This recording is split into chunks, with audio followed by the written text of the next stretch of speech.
Hello, good morning, good afternoon, good evening, whatever time it is, wherever you are in the world. Welcome. This message will be labeled as a message for April 8th because I'm posting it in time for April 8th where I am in the world. But depending on where you are, the 8th may have come and gone, or you may not see this video for a few weeks or months or years. So I'm setting the intention that this be a message for you for the next 24 hours from whenever you happen to see the video. Happy birthday to all the April 8th babies out there.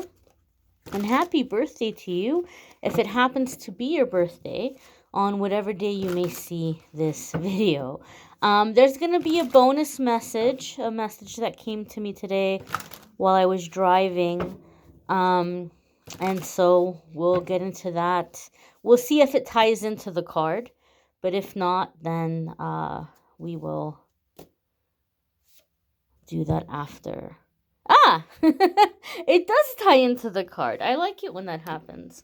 Okay, so the card today is the King of Cups. Okay, so King of Cups could be water sign energy. How funny, all the kings are coming to the party. Yesterday's card was the King of Swords, and now we have the King of Cups. Now, King of Cups is a card that oftentimes is associated with masculine water sign energies. So water signs would be Scorpio, Pisces, or Cancerian energy. If you have water placements, you may be focusing on those areas of your life or those houses right now. Some of you may be dealing with a water sign or like in a significant way.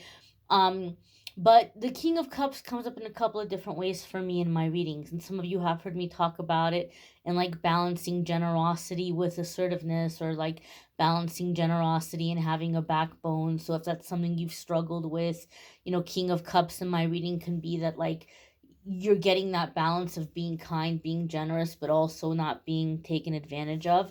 But traditionally, a lot of people associate the King of Cups with marriage, like a marriage card. So King of Cups is seen like, husband, baby daddy, family kind of thing here. And so some of you may be stepping into those characteristics. Maybe you're stepping into like husband, father kind of energy. Maybe some of you are manifesting someone who's going to come into your life and step in as like a husband or like a father. To like future children or even to existing children. But there could be something here in terms of family, marriage, settling down. And I know a lot of you like my channel because I don't focus everything on love and romance. I try to talk about other subjects. But this is what came to me while I was driving today. And trigger warning here, I know some of you get really annoyed when I talk about personal experiences, but I'm going to talk a little bit about a personal experience to tie in why this message came to me.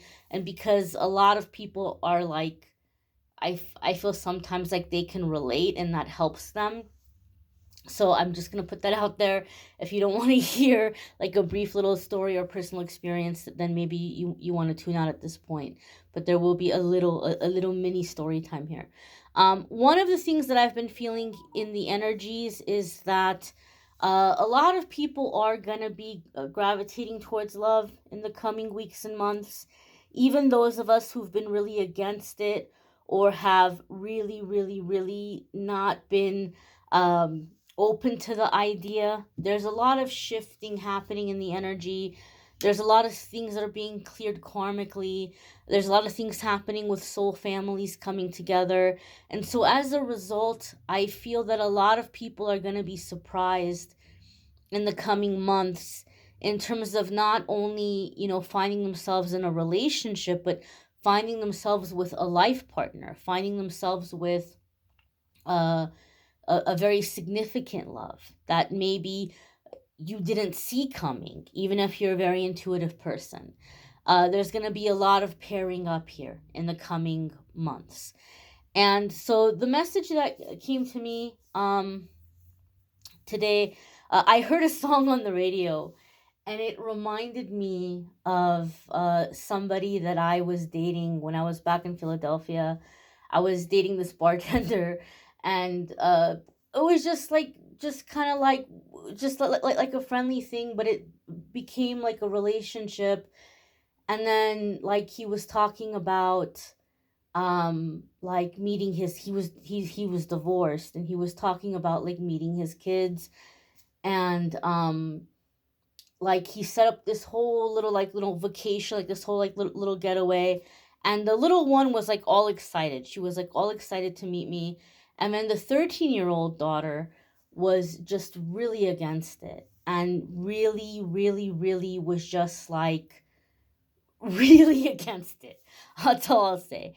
And because of how against of it she was, and I was like, I didn't want to come between a girl and her dad. I really didn't. She was already upset with him because of the divorce.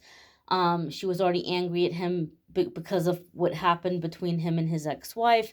And I just kind of felt like I don't want to be the cause for this girl to not have a relationship with her dad anymore. I didn't want to come between the two of them.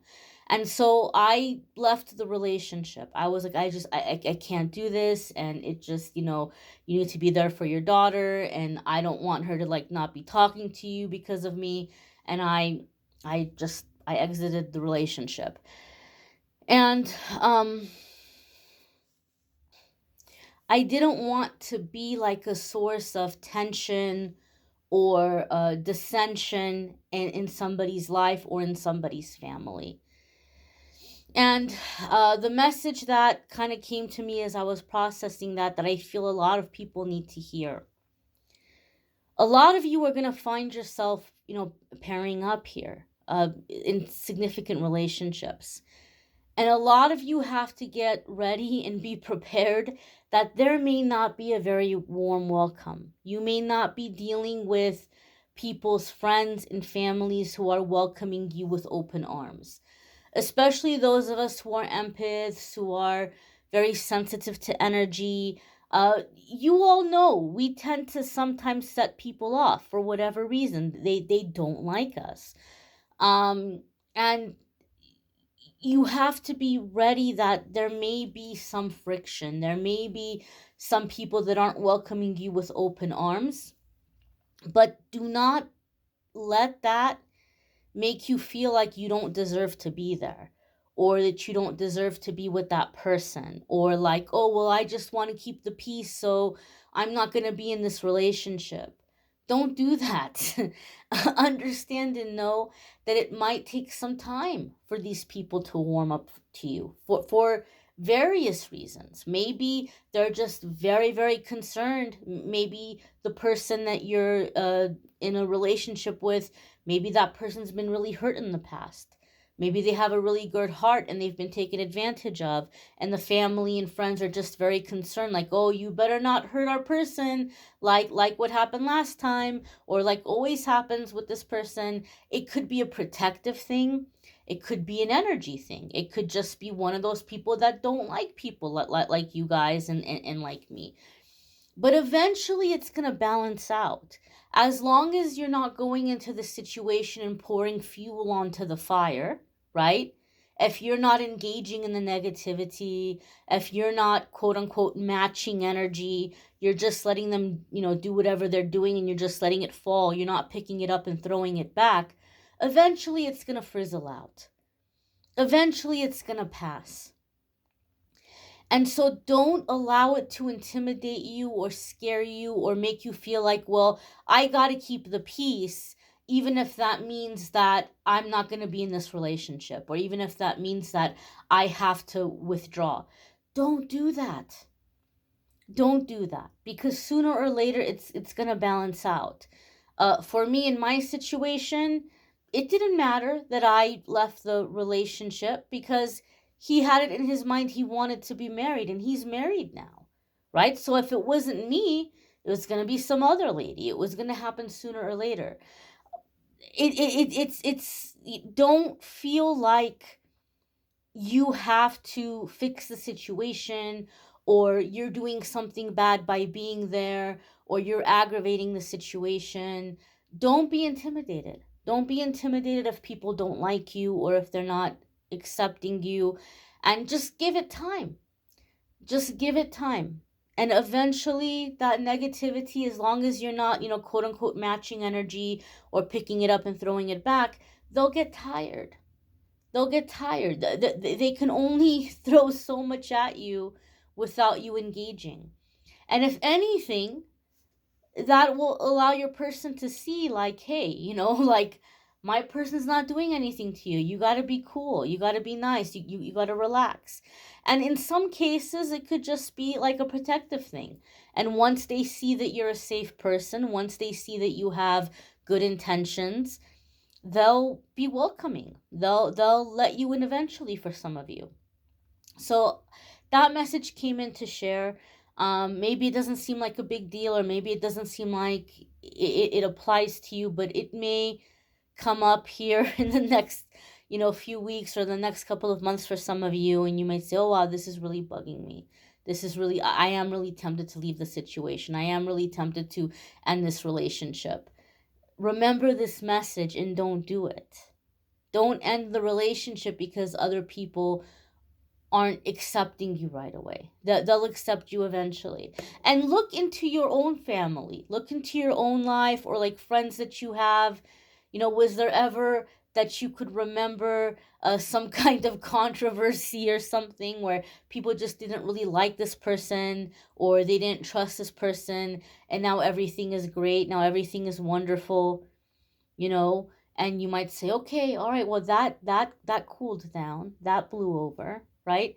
And so same thing with those of you who are coming into these relationships. If you're already in an existing relationship and you're having issues with in-laws, again, try to avoid that whole matching energy thing, and don't throw back, and see if eventually it just kind of calms down. A similar message came up in the card of the day, I think a couple of months ago, about how we might think of somebody or remember somebody and feel a lot of anger because there's cords here where we're receiving energy. Try to, like, when somebody is doing something negative, I'm not telling you to, like, endure and to suffer. I'm just telling you not to engage, and just try in that moment from your heart sending that person love and just saying a prayer and just saying, oh God, universe, angels, guides, help this person to heal, help this person to receive love, help this person to feel safe, or like give them some kind of blessing in your mind and in your heart. And see if over time that doesn't improve the situation. See if over time you begin to notice that they're not being as aggressive, or they're not being as negative, or they're just giving it up and they're leaving you alone. You just have to be ready for that. You really do. And I want to say something to my fellow Scorpios. And I'm not saying like Scorpios are like, uh experiencing something none of the other signs ever experience, because some of you may experience this also.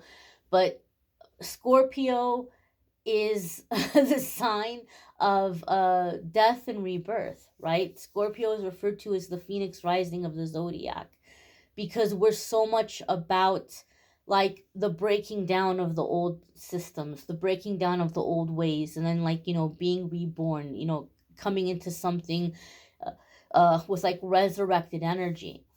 And so Scorpio is very much, in a way, about destruction of the old order, destruction of the old ways, about ascending.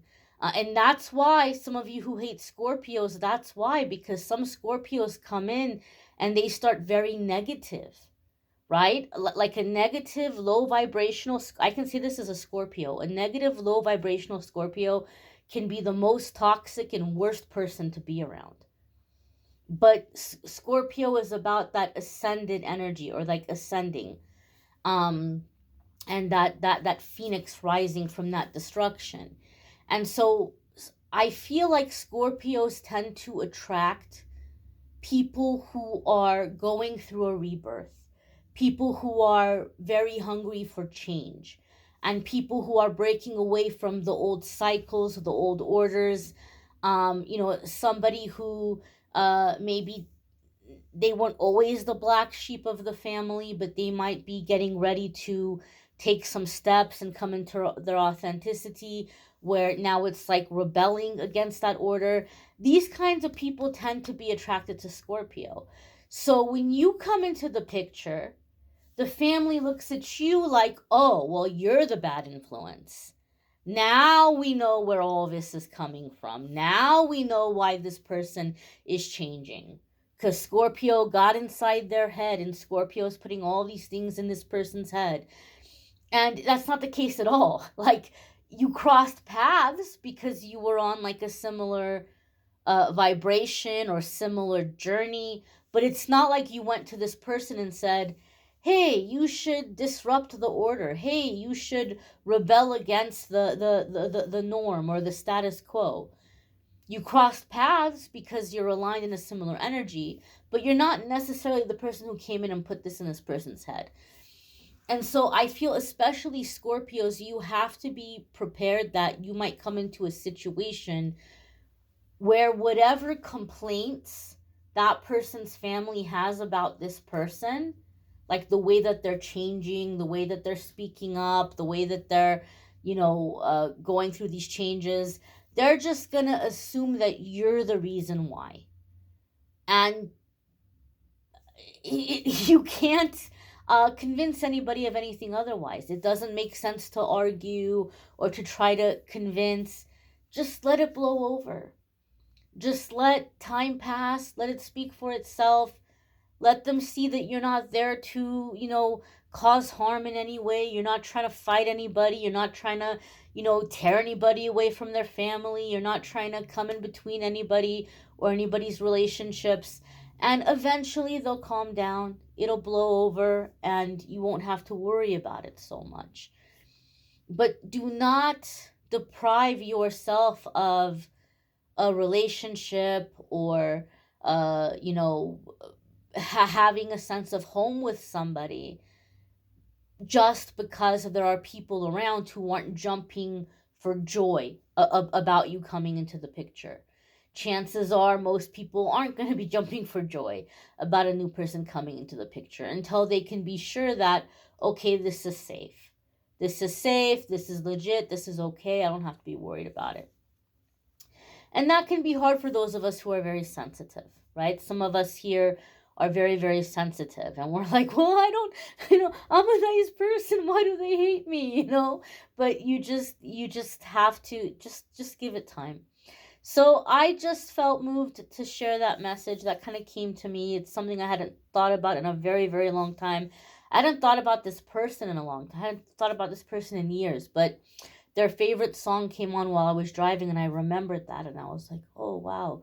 Okay, and I was like, okay, people need to know that. People need to know that right now because we're coming into a season of love and romance. So hopefully you won't run away. Hopefully you won't run away from relationships or chances for commitment, especially those of you who want it, okay? Especially those of you who've been working to try to manifest it, because it's coming in. Those love manifestations are going to be coming in the next few months. I thank you for watching. I hope that this message was helpful, and come back tomorrow. Check out tomorrow's message. Also, weekly forecasts will be popping up. Keep an eye out for those. And if you'd like to schedule a private reading with me, as always, links in the description will take you to calendly.com/amethystangelite, and you'll be able to schedule a private reading with me there. Take care and be well, my darlings.